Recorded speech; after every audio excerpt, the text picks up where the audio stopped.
Al-Assad is speaking to American journalists for the first time, denying claims that he ordered a bloody crackdown against protesters who want him to resign.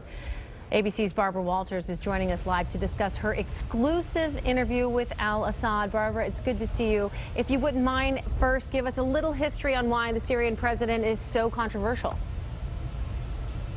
Okay, first of all, you have to know where Syria is because it is the hub of the Middle East. It borders Israel and Turkey and Jordan, and what happens in Syria and Iran affects the whole Middle East. There have been protesters and demonstrations in his country saying that they want to topple him.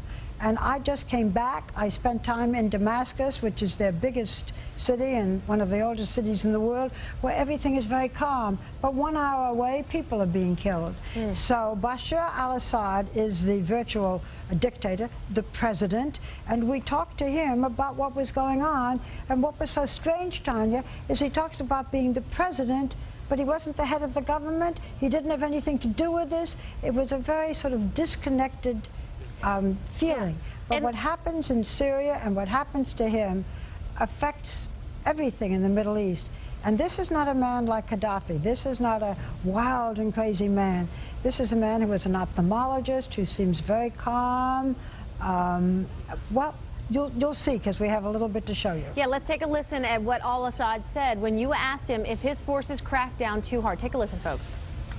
Okay, but I don't own them. I'm president. Okay. I don't own the country, so they're not my forces. No, but you have to give the order.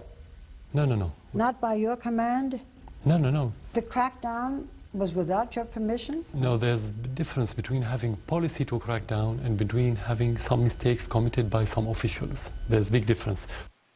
Barbara, so we just heard him say basically that I didn't know this was going to happen. Am I hearing that correctly? He's really saying that?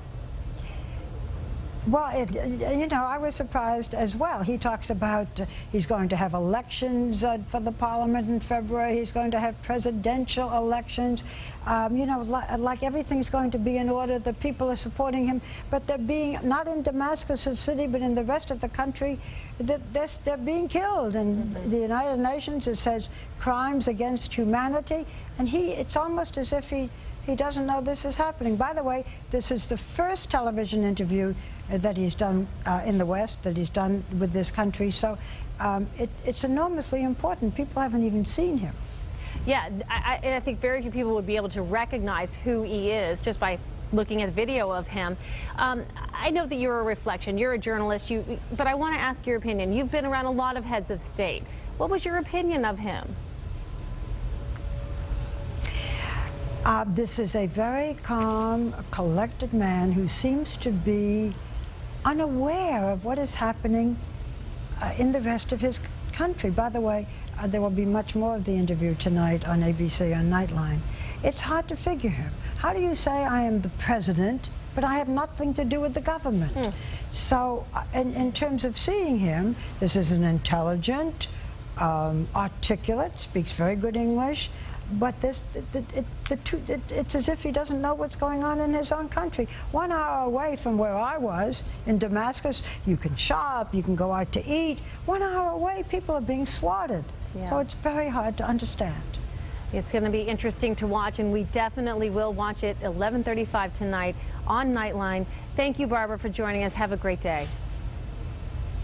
You too. Thank you, Tanya. Of course. And that's, of course, here on Channel 9. Many of us